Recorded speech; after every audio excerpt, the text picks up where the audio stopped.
to give you my own anecdote of how I used Rasa boxes in my own professional acting career. Especially after reading this article that I had assigned you, I think you'll get a better gauge of what Rasa boxes really entails through my own personal experience using them.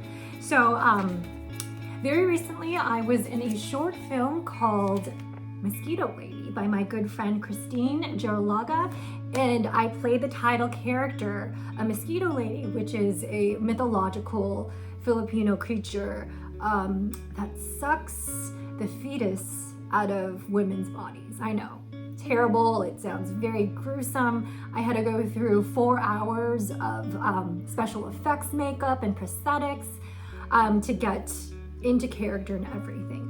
So for projects and characters like these, I had to really use an acting technique that was very different from my own training, like the typical Stanislavski or method. I'm sure you've heard of those types of acting techniques, which are very, very popular.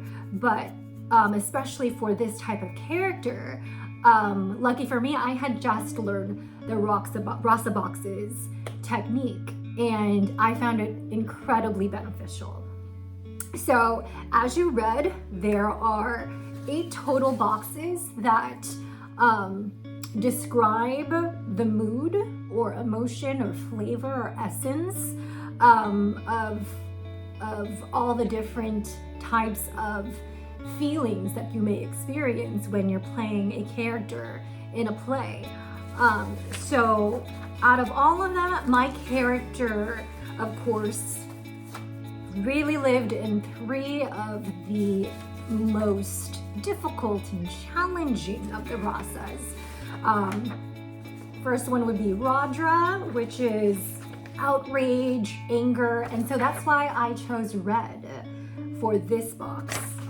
Another box that was used for my character that I chose was Bayanaka, which is the box for fear. And lastly, Babasta for disgust. And I chose brown for those.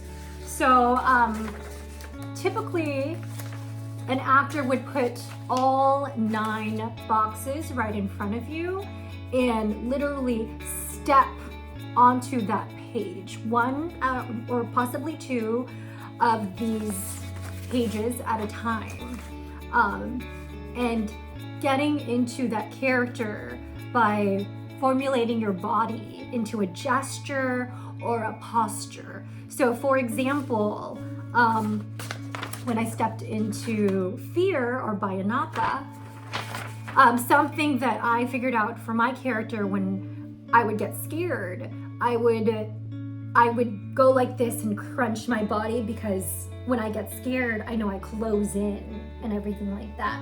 So if you try that with me, when you put your body in any type of gesture, you automatically, like that, have that sense of that emotion.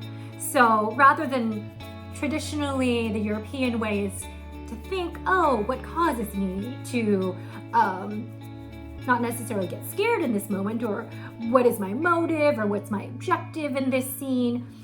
I think specifically for this character, it was much easier and healthier for me as the actor to just get into the position and make my body get into that posture and gesture so I would feel that emotion, especially since my lines were very minimal, because I eventually turned into the monster before I was playing the woman who transitions into the monster. So it was very, very short lines and not much to develop and get into character. So I really relied on these Rasa boxes to get a full, rich experience. So hopefully when you see these pictures, you can get a good gauge of like, wow, this is a really helpful technique for actors to get into this mindset of different types of characters.